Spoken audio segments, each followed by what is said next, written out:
देखो कल Faraday experiment हमने किया था, उसके बेसिस पे जो एक्सपेरिमेंट था उसके बेसिस पे फैराडे ने दो लॉ कंक्लूड किए, फैराडे फर्स्ट लॉ और सेकंड लॉ। ठीक है, फर्स्ट लॉ क्या कहता है, whenever there a change in magnetic flux linked to a coil,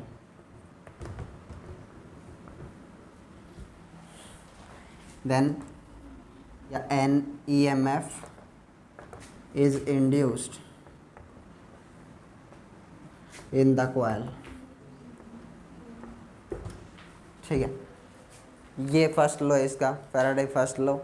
ठीक है, क्या कहता है, क्या चेंज होना चाहिए, जब कभी किसी कोयल के साथ लिंक्ड मैग्नेटिक फ्लक्स चेंज होगा तब कोयल में क्या इंड्यूस होगा, EMF.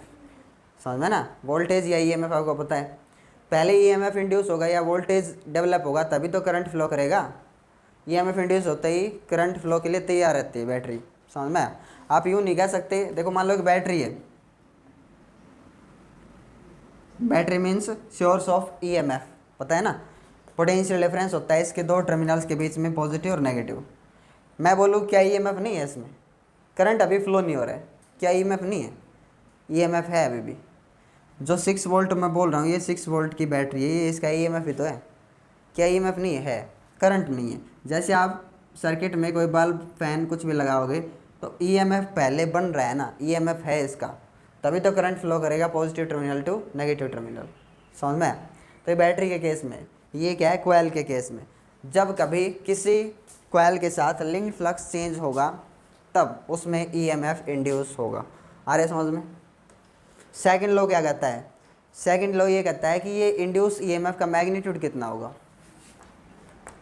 Magnitude of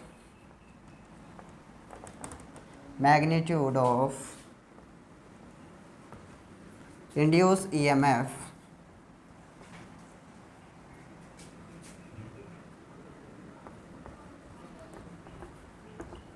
is directly proportional to rate of change of flux।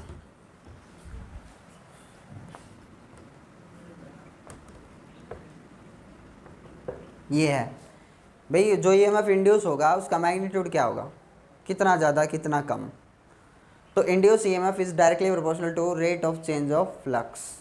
क्या समझ में आया, उतना ज़्यादा ईएमएफ इंड्यूस होगा जितना ज़्यादा आप change in flux, rate of change of flux. तो देखो रेट का मतलब क्या होता है, टाइम के रिस्पेक्ट में। समझ में, चेंज को हम शो करते हैं ऐसे d∅/dt, change in flux d∅/dt, change in time. Flux में चेंज टाइम के साथ होगा, जीरो टाइम में चेंज थोड़ी ना हो सकता है, जब भी कोई चेंज होना होगा उसमें क्या लगेगा, टाइम। इसलिए तो rate of change of flux, rate का मतलब टाइम के साथ। तो जितना ज़्यादा आप फ्लक्स चेंज करोगे, चेंज इन फ्लक्स d∅, जितना ज़्यादा जल्दी आप फ्लक्स चेंज करोगे उतना ज़्यादा ईएमएफ इंड्यूस होगा। आई चीज़ समझ में, मैग्नीट्यूड जो है ना वो ये है, मैग्नीट्यूड ऑफ इंड्यूस ईएमएफ। समझ में। अब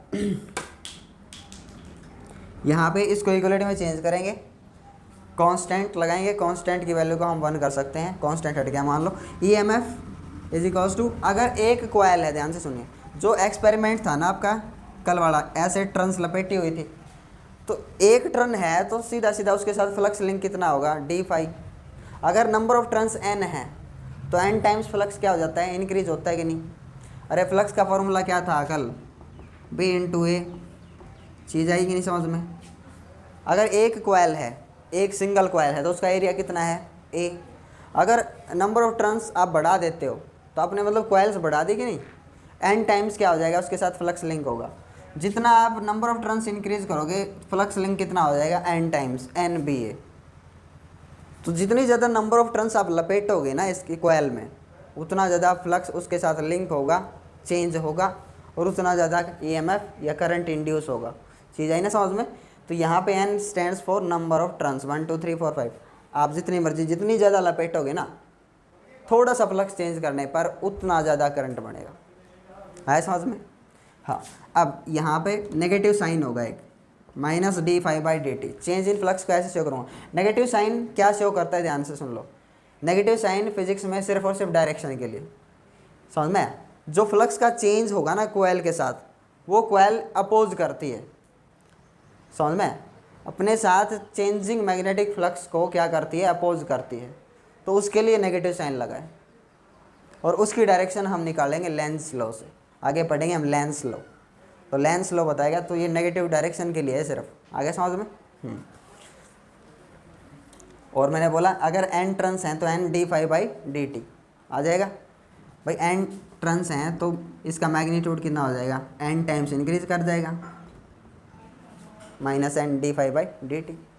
अब देखो डी फाइव को आप क्या ले सकते हो, change in flux final minus में initial flux upon change in time T. Flux का फॉर्मूला क्या होगा, final minus initial flux upon change in time, समझ में। जैसे आपको एक न्यूमेरिकल दे रखा है, मान लो एक लिंक फ्लक्स किसी कोयल के साथ चेंज हो रहा है, कहाँ से, 5 टू दे रखा है 12 इंटू 10⁻⁻3, ठीक है। लिंक फ्लक्स चेंज हो रहा है, या ये 6 दे सकता था, कुछ भी दे सकता है ऐसे, 5 टू 5 1 इतने से इतना चेंज हुआ, कितने टाइम में, 0.01 सेकेंड में, यानी कि 10⁻⁻2 सेकेंड में। रखो सारी चीज़ों को, रखो आप यहाँ 5 टू -5 1 अपॉन में टी, रखो सारी चीज़ों को, आपको वैल्यू मिलेगी 0.6 वोल्ट। आ गया समझ में। तो इंड्यूस ईएमएफ निकालना हो तो 5 टू -5 1 अपॉन में टी, जब इन वैल्यूज़ का रखोगे कितना आएगा, 0.6 वोल्ट। आ गया समझ में। तो इंड्यूस ईएमएफ कैसे निकालेंगे, इस तरह से, फ्लक्स का चेंज लिखो और नीचे टाइम लिखो। आ गया समझ में।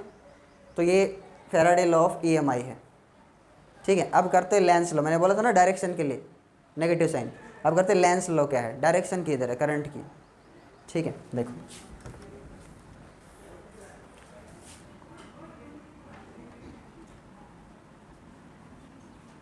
Lenz law and conservation of energy.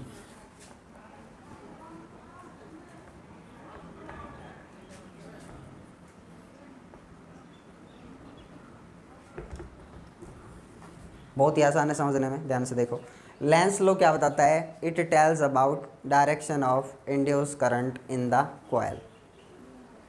किसके बारे में बताता है, it tells about direction of induce EMF या induce current in the coil. आया समझ में। अब डायरेक्शन कैसे बता रहे, मान लो एक कॉइल है, उस कॉइल को, ये एक सर्कुलर कॉइल है, इस सर्कुलर कॉइल में करंट किन तरीके से फ्लो हो सकता है, बताइए कैसे कैसे फ्लो हो सकता है, या तो एंटी क्लॉकवाइज या क्लॉकवाइज, दो ही डायरेक्शन में फ्लो हो सकता है कि नहीं। तो इस कॉइल को जब मैं ऐसे रखता हूँ, ध्यान से देखिए,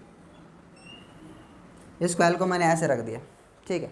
अब ईएमएफ इंड्यूस करने का तरीका क्या है, इसके साथ लिंक्ड फ्लक्स को क्या किया जाए, चेंज किया जाए, बता रखा है ना। इसमें करंट फ्लो करवाने का तरीका एक ही है कि आप मैग्नेट को आगे पीछे करो या कोयल को आगे पीछे करो, ठीक है। अभी इसके साथ जब ये मैग्नेट दूर है तो इसके साथ लिंक फ्लक्स कितना है, 0। जैसे जैसे आप इसके पास लाओगे फ्लक्स चेंज होगा, 0 1 2 3 4 5। जैसे ही पास ला के रखोगे फ्लक्स कितना हो जाएगा, कंप्लीट, फुल, है ना।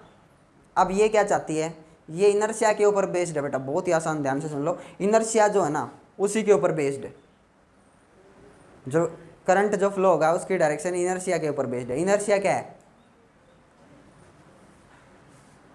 बताओ, इनर्शिया पढ़ा हुआ है आपने, हाँ। इनर्शिया क्या है, जो आपके साथ जो चेंज हो उसका अपोज करना, यही तो इनर्शिया है। अगर एक बॉडी रुकी हुई है तो क्या चाहती है, रुकी ही रही। इसकी इनर्शिया क्या चाहती है, रुकी रहना पसंद है ना उसको। अगर एक बॉडी चल रही है उसकी इनर्शिया क्या चाहती है, चलते रहना चाहती है। तो यहाँ इसके साथ इसकी इनर्शिया क्या कहती है, ध्यान से सुनो। पहले इसके साथ फ्लक्स कितना था, 0। क्या चाहती है अब भी मेरे साथ, जब आप इसको ज़बरदस्ती लेके आओगे फिर भी ये क्या चाहेगी, मेरे साथ फ्लक्स लिंक कितना रहे, 0 ही रहे, समझ रहे हो। तो जब आप इसको ज़बरदस्ती ले आते हो तो फ्लक्स आप चेंज करते हो, 0 1 2 3 4 5 यहाँ लाते हुए फ्लक्स इसके साथ फुल लिंक कर दिया आपने 5। तो इसके साथ फ्लक्स लिंक ना हो, 0 ही रहे, उसके लिए ऐसे मैग्नेटिक फ्लक्स लिंक हो रहा था, ये ऐसे बनाएगी, चीज़ आएगी समझ में। ये कैसे बनाएगी फ्लक्स, ऐसे। मैग्नेटिक फील्ड कैसे बनाएगी, ऐसे।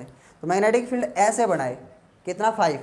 उसके लिए अपने अंदर से ये करंट की तरफ फ्लो करवाएगी, आगे समझ में, इस डायरेक्शन में। तो इसको यहाँ फिर अलग से समझाऊंगा। तो ये ऐसे करंट फ्लो करवाएगी भाई,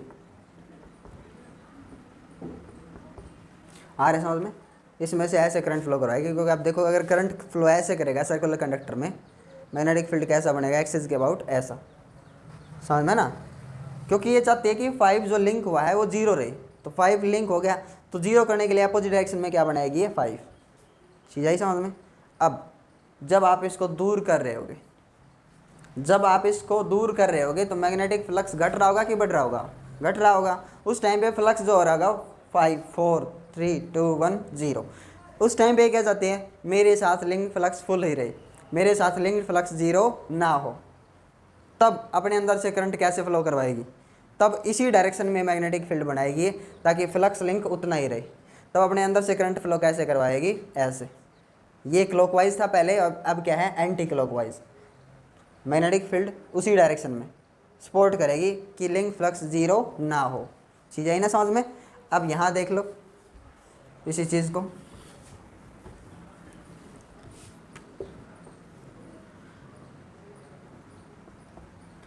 अप्रोचिंग नॉर्थ। जब नॉर्थ पोल इसको अप्रोच कर रहा है, पास आ रहा है, तब क्या होगा देखो।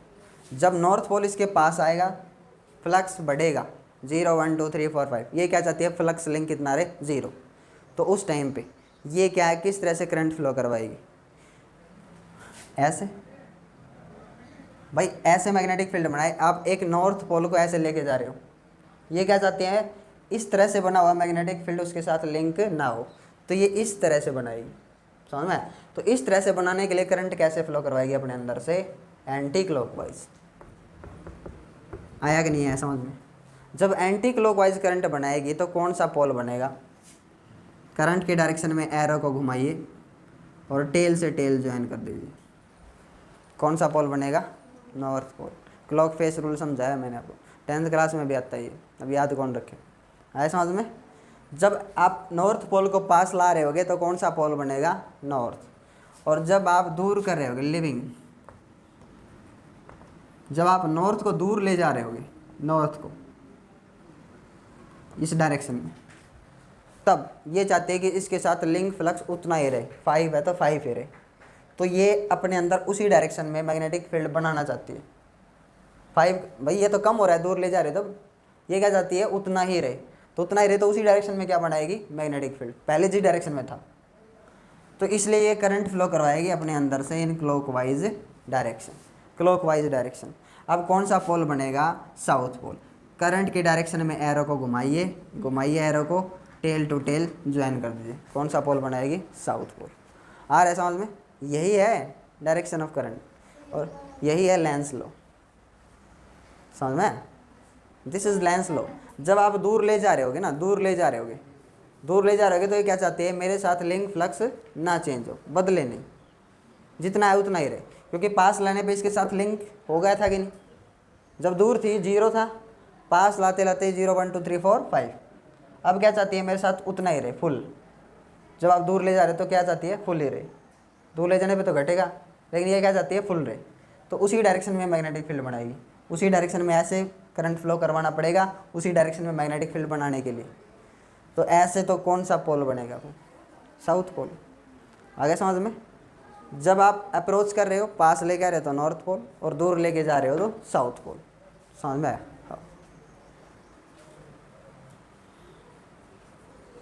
अब इसमें कंजर्वेशन ऑफ एनर्जी का जिक्र है, देखो सामने एक और चीज़ लिख रखी है, कंजर्वेशन ऑफ एनर्जी।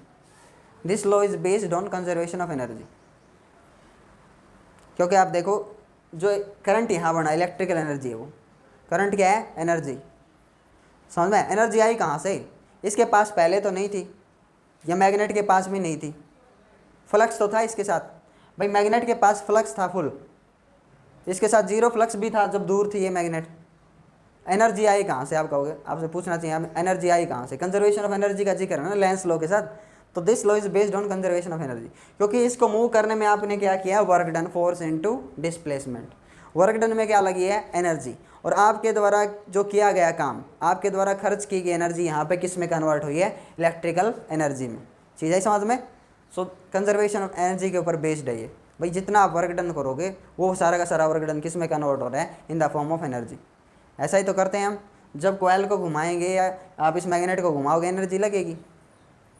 ऐसा ही तो होता है, जब आप जनरेटर में कोयल को घुमा रहे हो तो क्या चाहिए, एनर्जी। पेट्रोल डालोगे, पेट्रोल में क्या है, केमिकल एनर्जी, किस में कन्वर्ट होगी, मैकेनिकल एनर्जी में। घूमेगा जब जनरेटर घूमेगा क्या बनेगी, मैकेनिकल एनर्जी। मैकेनिकल एनर्जी किस में कन्वर्ट होगी, इलेक्ट्रिकल एनर्जी में। चीज़ें समझ में। तो this law is based on conservation of energy. आपको वर्क डन करना पड़ेगा एक एनर्जी को दूसरी एनर्जी में ट्रांसफॉर्म करने के लिए, एनर्जी खर्च करनी पड़ेगी।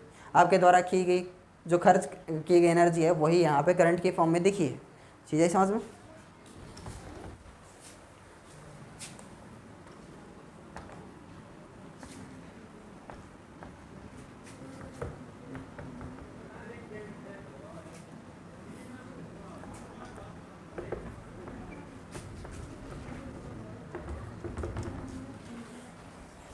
किसी भी कॉइल में ईएमएफ को इंड्यूस करने के मेथड क्या हैं भाई,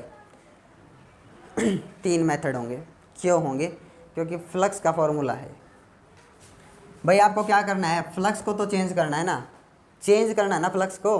फ्लक्स चेंज होगा तो इंड्यूस होगी नहीं ईएमएफ, है ना। तो फ्लक्स का फॉर्मूला क्या कहता है, B into A into cos theta. Dot product of B है मैग्नेटिक फ्लक्स, और डॉट प्रोडक्ट को ओपन करो क्या आएगा, कोस थीटा। तो आप 3 तरीके से किसी भी कॉइल में ईएमएफ इंड्यूस कर सकते हो। 3 मेथड हैं आपके सामने हैं, तीनों दिख रहे हैं, दिख रहे हैं कि नहीं, क्या इधर देखो, है ना, दिखे क्या है, देखो बी। अगर आप मैग्नेटिक फील्ड का मैग्नीट्यूड बदल देते हो तो भी फ्लक्स बदल जाएगा कि नहीं, और फ्लक्स का बदलाव ही तो चाहिए आपको, चेंज। तो बी को चेंज करो, यानी कि मैग्नीट्यूड ऑफ फ्लक्स। मैं बताऊंगा अभी, ये हम कर चुके हैं। अभी मैंने ये फैराडे एक्सपेरिमेंट करवाया था, उसमें आप क्या चेंज कर रहे थे, बी को चेंज कर रहे थे। पास लाने पर बी स्ट्रॉन्ग हो रहा है, बढ़ रहा है, दूर ले जाने पर वीक हो रहा है, तो आप बी का मैग्नीट्यूड चेंज कर रहे हो। आ रहे समझ में। एरिया ऑफ द कॉइल, अगर आप बी को चेंज ना करो, किसको चेंज कर दो, एरिया ऑफ द कॉइल। दूसरा मेथड देखो, अगर एरिया ऑफ द कॉइल अगर बदल जाएगा तो भी फ्लक्स बदलेगा, फ्लक्स चेंज होगा, और यही तो चाहिए। और ये क्या है, cos theta, angle between B and area vector. Relative orientation change कर रहे हो आप, यानी कि एंगल बदल रहे हो किस किस के बीच में, मैग्नेटिक फील्ड और एरिया वेक्टर के बीच का एंगल बदल दोगे तो भी तो फ्लक्स बदलेगा। 3 मेथड हो गए ना आपके सामने, बी को चेंज करो, एरिया को चेंज करो, या थीटा को चेंज करो। क्योंकि थीटा 0 तो फ्लक्स कितना होगा, मैक्सिमम, और थीटा 90 तक पहुँचते पहुँचते फ्लक्स घटेगा, और चेंज, फ्लक्स का चेंज ही क्या बनाएगा, ईएमएफ। बस। तो आपके पास 3 तरीके हैं। ये तरीका हम कर चुके हैं भाई फैराडे एक्सपेरिमेंट में, मैग्नेट को पास ले जाना, दूर ले जाना। ये क्या है, बी को चेंज कर रहे हो आप। एरिया को चेंज करूँगा मैं अभी, वो तरीका मैं अभी आपको दिखाऊंगा कि आप कोयल का एरिया चेंज करने पे भी आप ईएमएफ को इंड्यूस कर सकते हो। ये तरीका अभी बताऊंगा, इसको बोलते हैं मोशनल ईएमएफ। ठीक है। अब कोस थीटा ये आप जानते हो, cos theta relative orientation between B and A vector. ठीक है। कहाँ चेंज होता है कोस थीटा, जनरेटर में 2 मैग्नेट लगा दिया आपने, कॉनकेव शेप, फिक्स हो गया बी फिक्स हो गया वहाँ, समझ में आया। अब उसके अंदर एक कॉइल घूमेगी, उस कॉइल का क्या होता है, एरिया वेक्टर। और एरिया वेक्टर घूमते हुए बदल जाता है कि सेम रहता है। जब कॉइल घूमेगी तो हर टाइम पे हर सेकंड क्या बदलेगा, उसका एरिया वेक्टर, यानी कि एंगल बदलेगा। यस, जनरेटर में यही तो होता है। जनरेटर में हम किसको चेंज करते हैं, कोस थीटा को। आगे समझ में। अब देखते हैं आप एरिया को चेंज करके, इसको बोलते हैं मोशनल ईएमएफ।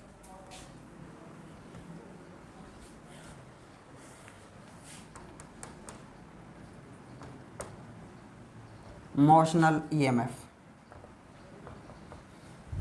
देखो एक जगह मैग्नेटिक फील्ड सेट करना है आपने,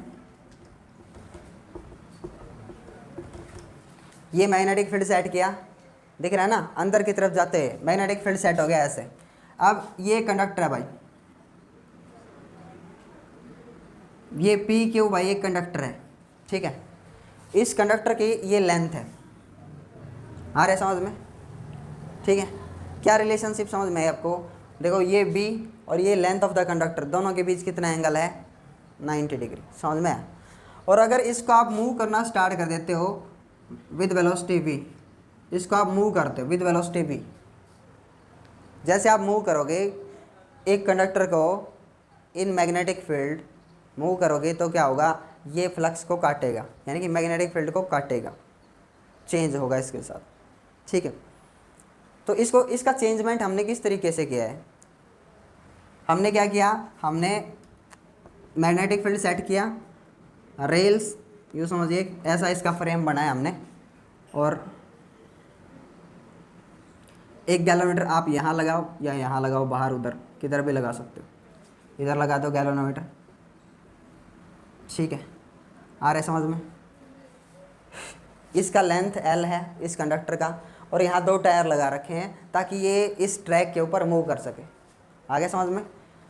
तो ये क्या है, ये डिस्टेंस जो है ना, ये मैग्नेटिक फील्ड, और ये डिस्टेंस जो है ये x है। मैग्नेटिक फील्ड ऐसे सेट किया आपने अंदर की तरफ जाते हुए, तो कंडीशन फुलफिल हो रही है। क्या कंडीशन, कि जो मैग्नेटिक फील्ड है, लेंथ ऑफ द कंडक्टर और वेलोसिटी, इनके बीच एंगल कितना है, कितना एंगल है 90 डिग्री का। यही कंडीशन फुलफिल होनी चाहिए। बी एल और V, X axis Y axis Z axis वाली, ये समझ लो, तीनों एक दूसरे के ऊपर क्या होने चाहिए, mutually perpendicular eight right angle. समझ गए। और वही कंडीशन आप ध्यान से देखो, वेलोसिटी भी मैग्नेटिक फील्ड के साथ कितना एंगल बना रही है, 90 डिग्री का। वेलोसिटी इधर, मैग्नेटिक फील्ड उधर, कितना एंगल है 90। समझ में आ गया। तो यही कंडीशन फुलफिल होनी चाहिए। अब आप इसको आगे बढ़ा रहे हो, इसके साथ फ्लक्स चेंज होगा कि नहीं भाई, आप इसको यहाँ से यहाँ ला रहे हो, इसके साथ लिंक फ्लक्स बदलेगा कि नहीं। पहले मान लीजिए ये यहाँ थी शुरुआत में, ठीक है, ये एक्स था आपका, और आपने कितना मूव कर दिया dx, तो क्या एरिया चेंज नहीं हुआ है, थोड़ा सा मूव किया आपने, इसका एरिया चेंज नहीं हुआ है, कोयल का length into breadth. Area change होते ही क्या चेंज हो गया, फ्लक्स। ठीक है, तो चेंज इन फ्लक्स क्या है, EMF इंड्यूस्ड। तरीका क्या है, φ2 final flux minus initial flux upon में टाइम। ठीक है, अब देखो इसके अंदर EMF कितना इंड्यूस होगा, वही चीज़ निकालना चाहते हैं। जब आप इसको मूव करवा रहे हो ऐसे कि आपने सिस्टम बनाया है इस पर, तो गैलोमीटर करंट दिखाएगा कि नहीं दिखाएगा, और करंट की डायरेक्शन क्या होगी, सारी चीज़ देखेंगे। और इसमें EMF का मैग्नीट्यूड कितना होगा, EMF कितना बनेगा।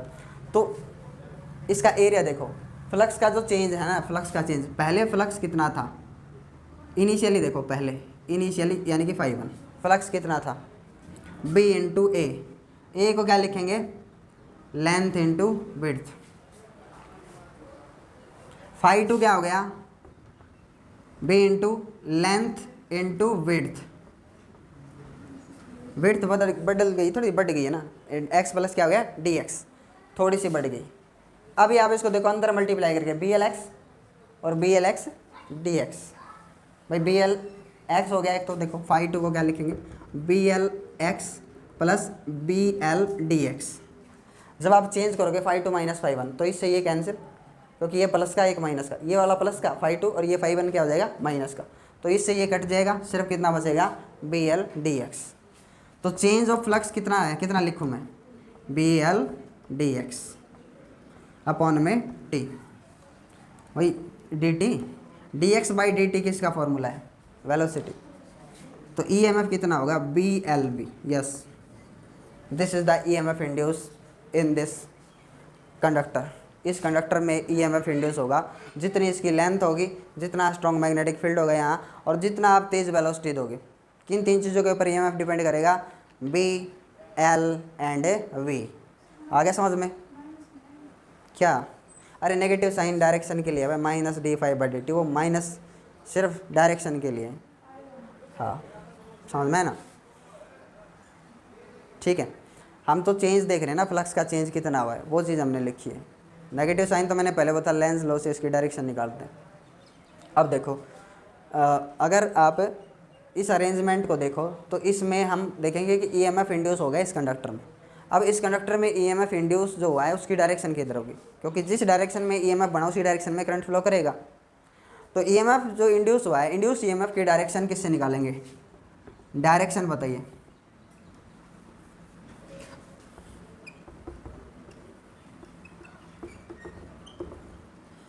राइट हैंड या फ्लेमिंग्स राइट हैंड रूल भाई।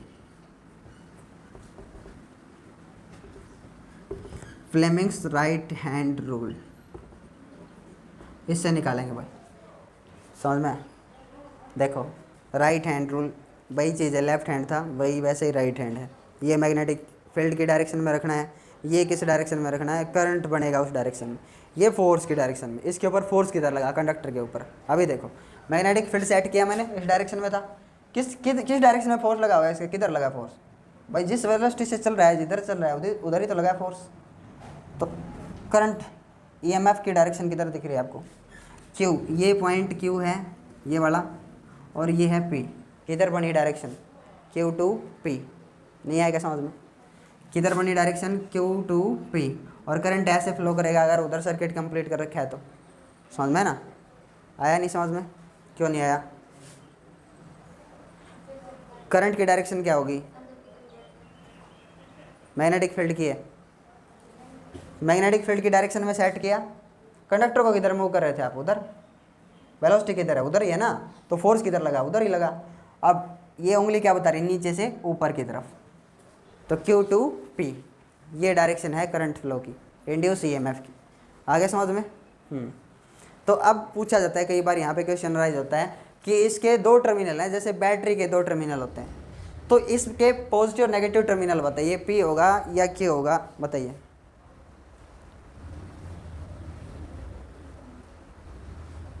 पॉजिटिव टर्मिनल पी होगा या क्यू होगा, डायरेक्शन मैंने दिखा दी, ये डायरेक्शन करंट की क्यू से पी की तरफ।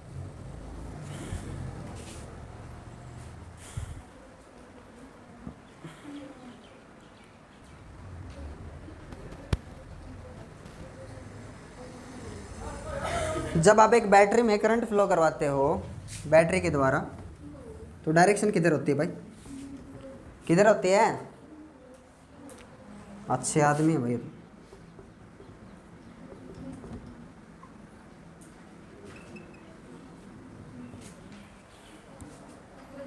Positive terminal to negative terminal, अब बताओ कौन सा पॉजिटिव, क्यू पॉजिटिव, पी होगा पॉजिटिव और क्यू होगा नेगेटिव। कैसे बताता हूँ, देखो बाहर ये एक सोर्स है ईएमएफ का, और सोर्स के अंदर बैटरी के अंदर नेगेटिव टू पॉजिटिव, और बाहर में पॉजिटिव से नेगेटिव, नहीं है समझ में। जैसे मैग्नेटिक फील्ड लाइंस अंदर साउथ टू नॉर्थ और बाहर नॉर्थ टू साउथ, वैसे ही तो अंदर करंट जो फ्लो करेगा ना बैटरी के अंदर, उसकी डायरेक्शन क्या है, नेगेटिव से पॉजिटिव, सोर्स के अंदर नेगेटिव से पॉजिटिव, तो यानी कि सोर्स के अंदर करंट फ्लो कर रहा है नेगेटिव से पॉजिटिव, और सोर्स के बाहर पॉजिटिव टू नेगेटिव। आगे समझ में, तो कौन पॉजिटिव कौन नेगेटिव, आगे समझ में, P is positive and Q is negative terminal. ठीक है, इसको एक तरीके से और निकाल सकता हूँ, बी एल बी को, ठीक है, वो तरीका भी देख लो, छोटा सा ही है बिल्कुल जस्ट। अगर आप इस कंडक्टर के ऊपर वर्क डन कर रहे हो भाई, आप फोर्स लगा रहे हो तभी तो इस डायरेक्शन में वेलोसिटी है इसके पास, है कि नहीं। आप इसके ऊपर क्या कर रहे हो, वर्क डन, छोटा सा तरीका। वर्क डन का फॉर्मूला क्या होता है, फोर्स इंटू में डिस्प्लेसमेंट। इसके अंदर जो चार्ज मूव कर रहा है ना, उसके ऊपर फोर्स लगेगा और वो क्या कर जाएगा, डिस्प्लेस एल लेंथ तक। आगे समझ में, यही है सोर्स आपके पास पी की ईएमएफ का सोर्स, ये बैटरी समझ लीजिए, समझ में आ गया। तो वर्क डन जो चार्ज मूव करेगा उसके ऊपर मैग्नेटिक फोर्स कितना लगेगा, Q V B, sine theta, sine या 90 है दोनों के बीच में, length of the conductor and magnetic field, कितना एंगल है, वेलोसिटी के बीच में कितना एंगल है, वेलोसिटी के बीच में भी और मैग्नेटिक फील्ड के बीच में भी कितना एंगल है, 90, साइन 90 कितना हो जाता है 1 इनटू में लेंथ। अगर मैं यहाँ पे इसको क्यू से डिवाइड कर दूँ, देखो मैं निकालना चाहता हूँ पोटेंशियल यानी कि ईएमएफ, ध्यान से देखो, work done per unit charge क्या होगा, EMF B L V, EMF कितना आ गया, बी एल वी, वही वाला आ गया कि नहीं। तो आप दो तरीके से निकाल सकते हो, बी एल वी, समझ में। तो ये इसका एक प्रैक्टिकल यूज़ है, कभी आप सोचो, इसका बहुत बड़ा प्रैक्टिकल यूज़ है। ये जो मैंने अरेंजमेंट बनाया ना अभी, रेलवे ट्रैक है ये, समझ लो रेलवे ट्रैक है, और इसके ऊपर ये अरेंजमेंट टायर लगे हुए हैं और ये मूव कर रहा है। ये ऐसा अरेंजमेंट कहाँ देखते हो आप, ऐसा अरेंजमेंट नहीं देखा आपने। जब एक ट्रेन मूव करती है तो ऐसा ही तो होता है अरेंजमेंट, उसका एक्सेल है लोहे का होता है, टायर होते हैं, क्या वो घूमता है, आगे पीछे जाता है ना। तो जब एक ट्रैक पर ट्रेन आ रही होगी 5 किलोमीटर दूर, 7-10 किलोमीटर दूर, वो हमें को दिखती नहीं दिखती है ना, तो क्या करेंगे, कहीं एक जगह हम गैलोमीटर लगाएंगे, या वहाँ से हमने कनेक्ट कर दी एक जगह और यहाँ हमारे स्टेशन के पास गैलोमीटर लगा दिया हमने, समझ में आया। तो गैलोमीटर क्या दिखाएगा, करंट। भाई इंड्यूस ईएमएफ क्या फ्लो करवाएगा, करंट, समझ में आया। तो जब ये ट्रैक पे ट्रेन चल रही होगी तो ये जो एक्सल है इसका टायर के बीच में एक्सल लोहे का, वो कौन से कंपोनेंट को काटेगा मैग्नेटिक फील्ड के? दो कंपोनेंट होते बताए थे, एक हॉरिजॉन्टल एक वर्टिकल। तो किस कंपोनेंट को काटेगा, वर्टिकल को। कंपोनेंट कटना चाहिए, समझ में। और जहाँ पे आपने गैलोमीटर लगाया है देखो उसका एरिया भी बदलेगा उस कॉयल का, एक कॉयल बन गई है, समझ लो। मैग्नेटिक फील्ड हर जगह अर्थ के ऊपर, वर्टिकल कंपोनेंट हर जगह है ना, तो हर जगह मैग्नेटिक फील्ड है। और जब ट्रेन ऐसे चलेगी तो यूँ समझ लो उसका जो एरिया है कॉयल का, एक कॉयल बन गई बहुत बड़ी, आपने कहाँ जहाँ कहीं आपने गैलोमीटर लगा दिया है, दोनों ट्रैक को जोड़ दिया आपस में, जहाँ, समझ में आ गया, एक कॉयल बन गई। अब उसका एरिया चेंज होगा, एरिया चेंज होगा तो फ्लक्स लिंक चेंज होगा। और जब ट्रेन दिखती नहीं अपने को, क्योंकि 5-7 किलोमीटर दूर है, ट्रेन दिखती नहीं, लेकिन ट्रेन जब उस एरिया में आएगी और उस सर्किट का जब रजिस्टेंस इतना होगा कि करंट वहाँ तक फ्लो कर जाए, तो गैलोमीटर में क्या दिखेगा, इंडिकेशन, करंट दिखाएगा गैलोमीटर। और गैलोमीटर को किससे जोड़ रखा है हमने, कंप्यूटर सिस्टम से।